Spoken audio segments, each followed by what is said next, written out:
Salam dostlar, bugünkü videonu təəssüf ki, dərs otağını çəkə bilmirəm. Yəni səsim ola bilər ki, kifayət qədər keyfiyyətli olmasın, çünki mikrofon yoxdur. Amma bu videonu çəkmək qərarına gəldim. Vacib bir məsələdir. Yəni dünən keçirilən 5 aprel tarixində 9 siniflər üçün keçirilən buraxılış imtahanı ilə bağlı öz analizimi sizə çatdıracağam. Texniki tərəfləri də deyəcəm, bəli. Dimin elədiyi səhvlərdə də toxunacağam. Və əslində dimin sizə demək istədiyi 4 əsas mesaj, yəni dim sizdən nə gözləyirdi və yaxud da ki, sizə nə öyrətmək istəyirdi. Bu 4 pərdə arxası məqama toxunacağam. Əvvəla onu deyim ki, 9-cu sinif imtahanında bir sual konkret olaraq səhv idi. Yəni məsələnin həlli yoxdur. Çıxıb deməkləri də ki, yəni elə bir şagird oraya yazmalıdır ki, elə bir trapesiya mövcud deyil. Bu da biraz şagirddən möcüzə gözləmək kimi bir şey oxşuyur. Ümid edirəm onu deməzlər. Və digər bir sualda, o metal lövhə ilə bağlı olan sualda, orada bilirsiniz, məsələ nədən ibarətdir? Bu həssas qrupa daxil olan insanlar var, şagirdlər var. O şagird, xüsusən də bu şagirdlər daha çox riyaziyyatı yaxşı bilən, qavrayan, anlayan, duya bilən şagirdlərdir. Şagird götürür, sahəni bölür, x çıx 2-yə. Düzdürmü? Ala bilmir. Çox hədli alınmır. Kəsr rasional ifadə alınır. Tamam da onda bu məsələdə m-in tam qiyməti olmamalıdır. Digər tərəfdən təbii ki, indi S2-dən S1-i çıxıb sonra x çıx 2-yə bölüb m-in x çıx 2 olduğunu almaq mümkündür.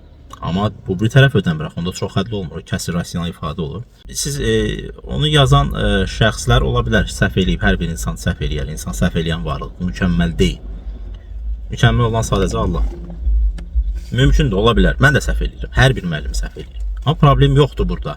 Yəni mən dərsdə 10 nəfərlə, 20 nəfərlə, hətta bir məktəbin suallarını tutaq ki, mənə versələr, Orxan, tərtib elə, riyaziyyat fənnini eləyərəm. Tək eləmişəm də, düzdürmü? Və mənə heç bir ikinci bir şəxs yoxlamayıb və burada mənim bir neçə suala səhv eləməyim kifayət qədər normaldır. Heç bir problem də olmaz. Amma bu belə deyək də bütün ölkə səviyyəsində keçirilən imtahandırsa, burada o səhv olmamalıydı. Və yaxud da ki, olubsa da, artıq olub da, yəni bir şey dəyişə bilmərik. Ciddi tədbirlər görülməlidir ki, bundan sonra heç olmasa olmasın. Yenə deyirəm, mənim dərsdə səhv eləməyimin heç bir problemi yoxdur. İnsanlıq səhv eləyirik, eləyəcəyik də, burada bir problem yoxdur. Amma imtahan anında şagird, yəni 9 il ərzində oxuduğu, bildiyi mövzuların imtahanını verəcək. Orada yəni təxminən bir 100 min civarında şagird olur da hər il. 120 min deyə, bu da 3 mərhələdə keçirilir. Yəni 40 min şagird üçün sual hazırlanır və bu bir neçə yoxlama mərhələsindən keçməli idi.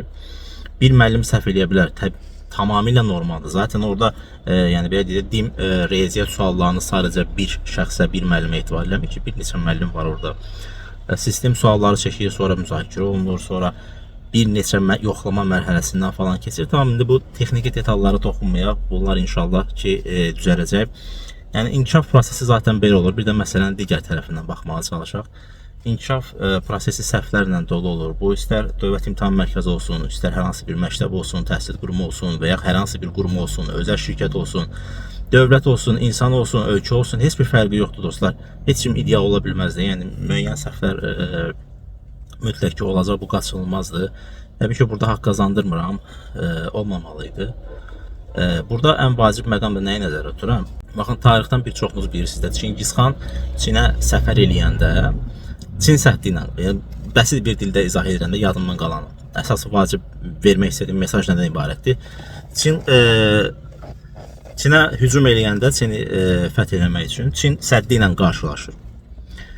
İndi Çin səddi ilə qarşılaşıb, orada Çin səddini dağıtmaq üçün toplarından falan, yəni texnikalarından istifadə eləmir. Sadəcə Çin səddinin yanından ötüb keçir. Yəni, burada demək istədiyim məqam nədir? Belə bir sualla qarşılaşdınız, düzdürmü? Dəfələrlə bütün videolarımda vurğulamağa çalışıram ki, əsas məsələ riyazi biliklər deyil. Əsas məsələ fən bilikləri deyil. Əsas məsələ imtahanda qarşımıza çıxacaq İmtahan da həyat özü də bir imtahandır. Bu da həyatın içindəki bir təhsillə bağlı olan kiçik bir imtahandır, mini bir imtahandır. Bu imtahanlar hər biri biz əslində həyata hazırlaşır. Düzdürmü? Qarşınıza bir problem çıxanda oturup wow bir şey düşünmeye ehtiyac yoxdur. Sadəcə yanından ötün kesin. Çingizxan dünyanın fatihi neynəmişdi? Çin səddinin yanından ötüb keçdi sadəcə. Bir çox şirkətlər bunu tətbiq edə bilir, amma bir çoxları tətbiq edə bilmir. Ən çox da bu trapesiya ilə bağlı sualda və o digər o metal lövhə ilə bağlı sualda yüksək, yenə deyirəm, riyazi biliklərə, düşüncəyə sahib insanlarda problem yaranır. Onların da bir çoxu təəssüf ki, həssas insanlar qrupuna daxildir. Yəni inşallah növbəti imtahanlarda belə nüanslar olmaz. Tutaq ki 40.000 şagird imtahan verib, düzdürmü? Bu 40.000-də ən azı bir 10% həssas qrupdadır. Və ən azı 10%-də minimum 10% deyirəm. 20%, 30% riyaziyyatda yaxşı bir kifayət qədər yaxşı şagirdlərimiz də var, yaxşı müəllimlərimiz də var, yaxşı mütəxəssislər də var.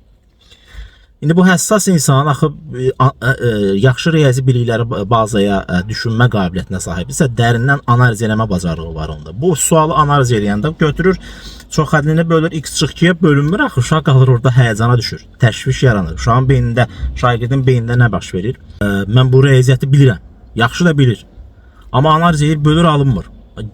Avtomatik fikirləşir. Birinci, çünki daim özünü inkişaf etdirməyə çalışan şagirdlərdə belə bir insanlarda belə bir xüsusiyyət var da, mən burada harda səhv eləyirəm, niyə alınmır? Halbuki çox yaxşı bilir amma özünü. Və ağlına gəlmiş ki, burada səhv oluna bilər. Bunu hazırlayan da mütəxəssis də olsa insandır da, yəni səhv eləyə bilər. Orada çox hədli deyil o. Kəsr rasional ifadə alınır, x çıx 2-yə bölünmür də bu, yəni. Düzdürmü? Və bu insanın yaxşı riyaziyyatı bilən insan, o sualı bilməyə zaten onun yanından keçir. Keçir, vecinə də almır belə kobud desək. Amma bilən şagird oturur, fikirləşir ki, alınmır axı. Onun psixologiyasına zərbə vurur. Yəni, həmin anda beyində nə baş verir? Stres yaranır, kortizol hormonu pik həddə çatır. Sonra nə olur? Həyəcan, təşviş, vaxtın idarəsi, panikaya düşür, imtahan getdi. Tutaq ki, yığa biləcəyi bal, məsəl üçün, sırf riyaziyyat fənnindən götürürəm. 90 idisə, yığır 70 bal. Çünki o bir dənə sual, digər suallarda həyəcana düşür, bax, şagird. Panikaya düşüb. Artıq vaxtını idarə eləyə bilmir, həyəcanını idarə eləyə bilmir, stresini idarə eləyə bilmir, daxili aləmini, psixologiyasını, düşüncələrini idarə eləməkdə çətinlik çəkir. Nəinki riyaziyyat, digər sualların da, digər fənlərin ballarını da o mənfi mənada təsir göstərir. Təəssüf ki. İndi bura bir çox şeylər haqqında danışmaq olar. Biraz daha qısa danışmağa çalışacağım. İndi olub, artıq olub, baş verib. Bəs biz nə edə bilərik? Yəni, burada mən qeyd eləmişəm, DİM-in bu imtahanda sizə demək istədiyi 4 gizli mesaj nə idi? Əslində, ola bilər ki, DİM bunu fikirləşməyib, düşünməyib, sadəcə mənim çıxartdığım nəticə nədir? Yəni, madəm ki, olub artıq, baş verib də səhvdir, hər birimiz indi həyatda olur, qarşılaşılır. Təəssüf ki, bu 11-ci siniflərdə düz səhv olmamışdı, amma belə bir nüans yaşandı. 9-larda səhv oldu. Baxın, real həyatla yəni baş verən bir problemlə qarşılaşmışsınız da, bu sizi inkişaf etdirməlidir. Məsələn, biraz o deyir, stəkanın biraz dolu tərəfindən də baxmağa çalışsaq, nə baş verər? 1. Mükəmməllik illüziyasına qapılmamaq lazımdır. DİM sizə öyrədir ki, heç bir sistem, heç bir insan, heç bir mütəxəssis mükəmməl deyil. Səhv eləyə bilər. Mükəmməlliklə bağlı əslində gözəl bir belə deyək də dərsdir. Təbii ki, olmasa daha yaxşı idi, amma bütün hallarda həyatın dərsləri, dostlar, kifayət qədər ağır olur. Yəni belə deyək, müəllimlər sizə dərs keçirir, mən şagirdlərimə dərs keçirirəm, onlar səhv edir, səhvlərini izah edirəm. Dərsdə izah edirəm. Baş verir, qapıdan çıxanda artıq onlar silahlanmış olurlar, güclənmiş olurlar. Amma həyatın dərs otağı yoxdur, həyatın müəllimi yoxdur. Başınıza gələrək yaşayacaqsınız. Buradan mükəmməllik illüziyasına qapılmamağı öyrənmək lazım idi. 2. Toksik münasibətlər dərsi verdi məncə bizə. Yəni, metal lövhə ilə bağlı sual var idi ki, x çıx 2-yə bölünmür, daha çox bölünür, amma kəsr rasional ifadə alınır, çox hədli alınmır. Bu bizə əslində nəyi göstərir? Yəni, həyatımızda da bəzən belə insanlar olacaq, mütləq olacaq. Yəni, bu qaçılmaz bir şeydir. Əgər ki, bölünmürsə, çoxhədli alınmırsa, yəni sən istəyirsən ki, o çoxhədliyə bölünsün və tam bir ədəd alınsın. Yəni, çoxhədli alınsın. Çoxhədli x çıx 2-yə bölünsün, çoxhədli alınsın. Amma alınmır, kəsr rasional ifadə alınır. Demək ki, bu sənin istəyinə uyğun gəlmir. Bu toksik bir münasibətdir. Ondan uzaqlaşmaq lazımdır. Həmin o metal lövhə sualının bizə verdiyi həyat dərsi. 3. Dimin bu sualları qarşısında biz əslində səhvlərə qarşı dözümsüzlüyümüzü artıra bilərik. Dözümsüzlüyə qarşı, səhvə qarşı olan dözümlülüyümüzün belə immunitetini qaldıra bilərik. Biz həmin səhv sualda 2 sual var idi da. Bir konkret səhv idi. Bir 15 dəqiqə vaxt itirmisiniz. Təkcə vaxtdan söhbət getmir. Yəni burada 15 dəqiqə itirmisiniz. Siz tək vaxt itirməmisiniz. Siz həyəcanınız qalxıb, stres hormonunuz qalxıb, təşvişə düşmüsünüz. Ən böyük problemlərdən biri odur. Təşviş, panika yaranır. Yəni buradan biz belə bir nəticə çıxara bilərik ki, yəni belə deyək də işimiz gücümüzü qoymuşuq kənara, başımıza gələn bir real hadisədən bunu öyrənmə bir prosesi kimi görsək, bəzən qarşınıza elə əngəllər çıxacaq ki, onları dəf eləmək mümkün deyil. Çıxılmaz hadisələrlə qarşılaşırsınız. Yəni əsas olan o divarı, həmin o divar ki, əngəl ki qarşınıza çıxıb, onu aşmaq deyil. Daha sonra aşmağın bir yolu yoxdur. Bir neçə yolu var. Təkcə o divarı, yəni yenə deyirəm, Çingizxan kimi yanından ötüb kəsə də bilərsiniz. Və yaxud da ki, bütün hərbi qüvvənizi həmin divarı necə məhv eləyə bilərəm, necə çöktürə bilərəm, də sərf eləyə bilərsiniz. Yanından ötün kesin girin ölkəyə və həmin ölkəni fəth eləyin.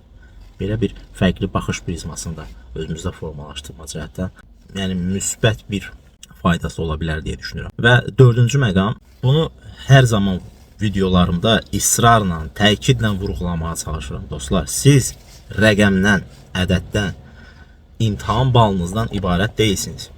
Demin hər hansı bir eksperti və ya bir neçə eksperti, yəni deyirəm, insandır bunlar. Onları müdafiə eləmirəm. Eləməməlidir, olmamalıdır, amma olub. Amma sizin həyatınız, taleyiniz, imtahan nəticəniz, uğurunuz, hekayəniz, ömrünüz, həyatınız bir qurumun və ya bir neçə qurumun, bir və ya bir neçə ekspertin sualından, səhvindən ibarət olmamalı. Siz həmin ekspertlərin, səhv eləyən şəxslərin səhvlərindən daha güclüsünüz. Həyatınız onlardan daha genişdir. Ümumiyyətlə onları müqayisə aparmıram və müqayisə aparmaq da doğru deyil. Yəni siz həyatınızı, təhsil həyatınızı, ilk növbədə psixologiyanızı, ruhunuzu, mənəviyyatınızı, daxili aləminizi işdi də oldu. Özü mü yaşandı. Əgər siz bütün fokusunuzu həmin imtahana bağlamışdınızsa, demək ekspertdir də insandır, səhv elədi. Və həmin insanın səhvi sizin bütün daxili aləminizi, həyatınızı, 9 illik təhsilinizi falan çöktürdü. Qəşəng də depressiyaya girdiniz, bir neçə ayda çıxa bilməyəcəksiniz. Düz 9-cu siniflər, 11-ci siniflər qədər yanaşmırlar, həssas yanaşmalar. Bir tərəfdən şükür eləyək ki, bu 11-ci sinifdə baş verməlidir. Çünki 11-ci sinif qrupu daha həssas insanlardır. Daha doğrusu daha həssas dönəmdədirlər. Çünki universitetə imtahan verəcəklər ona görə.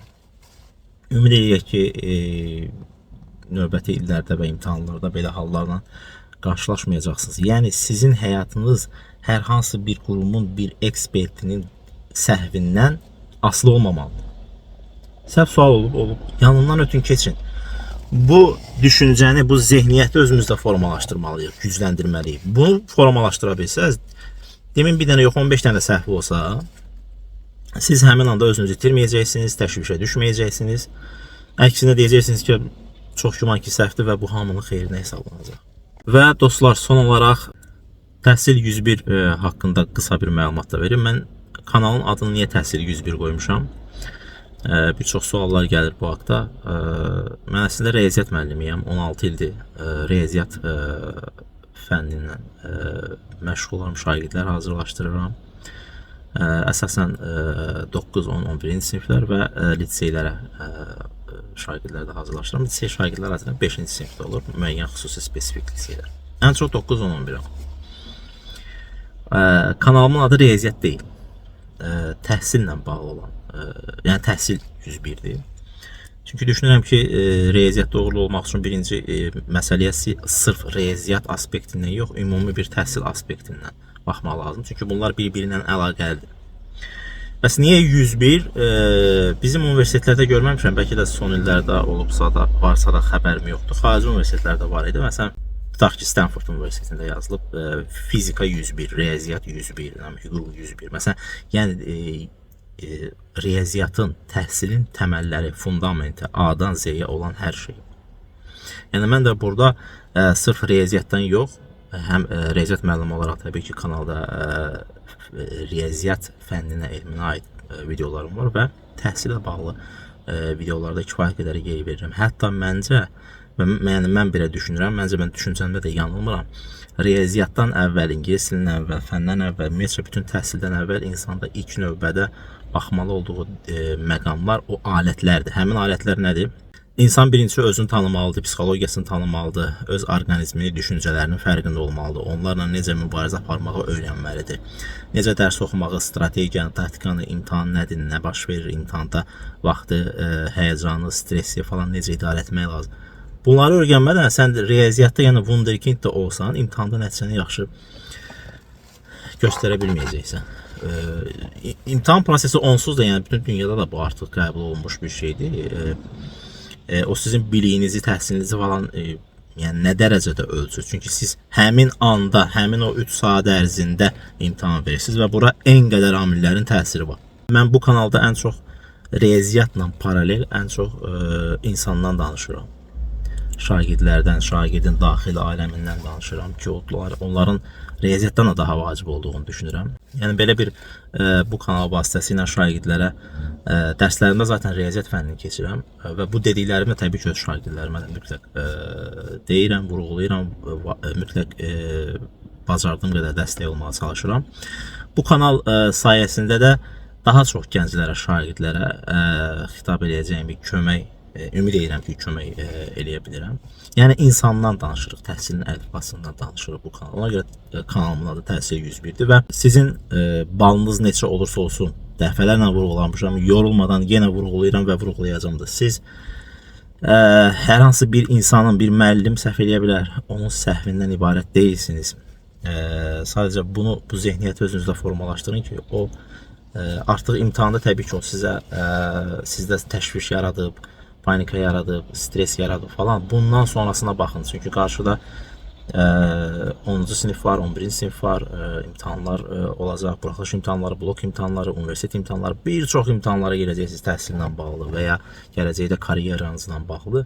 Bu zehniyyəti, yəni buradan dərslər çıxarın. Yəni bir tərəfdən müsbət tərəfdən baxsaq, siz yaxşı bu təcrübəni 9-cu sinifdə yaşadınız, 11-ci sinifdə yaşamadınız. İnşallah 11-ci sinifdə də olmayacaq. O səhvləri mütləq ki, üzərində işləyəcək, inkişaf elətdirəcək və aradan qaldıracaq.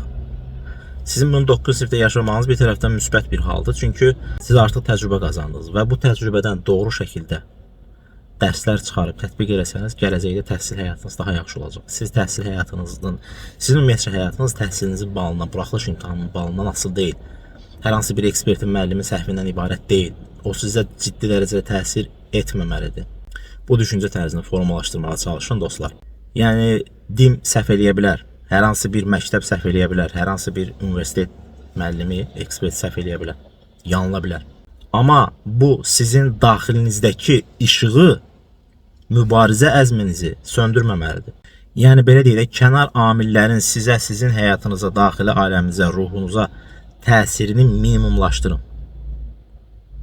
Kənarda yaxşı hadisələr də baş versə siz yaxşı olun, pis hadisələr də baş versə siz yaxşı olun. Təbii ki, təsirlər olacaq, amma o kənar təsirləri öz həyatınıza, daxili aləminizə, təhsilinizə, karyeranıza nə qədər minimumlaşdıra bilsəniz, bir o qədər uğurlu olacaqsınız və özünüzü daha yaxşı hiss edəcəksiniz. Və son olaraq dostlar, videonu bəyənin, paylaşın. Təbii ki, bəyəndinizsə, faydalı hesab elədinizsə, ehtiyacı olduğunu düşündüyünüz dostlarınıza, insanlara da göndərin, paylaşın. Onlar da faydalansınlar. Və həmişə olduğu kimi unutmayın, uğur təsadüf deyil, seçimdir. Uğuru seçin. Amma ondan da ən vacibi bir nömrəli şey, uğurun sizin üçün nə ifadə elədiyini tapın. Və bu danışdığım, toxunduğum məsələlər ki var, aspekt, yəni baxış prizması ki var, o zehniyyət haqqında düşünün və onu formalaşdırmağa çalışın. O sizə çox kömək olacaq. Bu günlük bu qədər.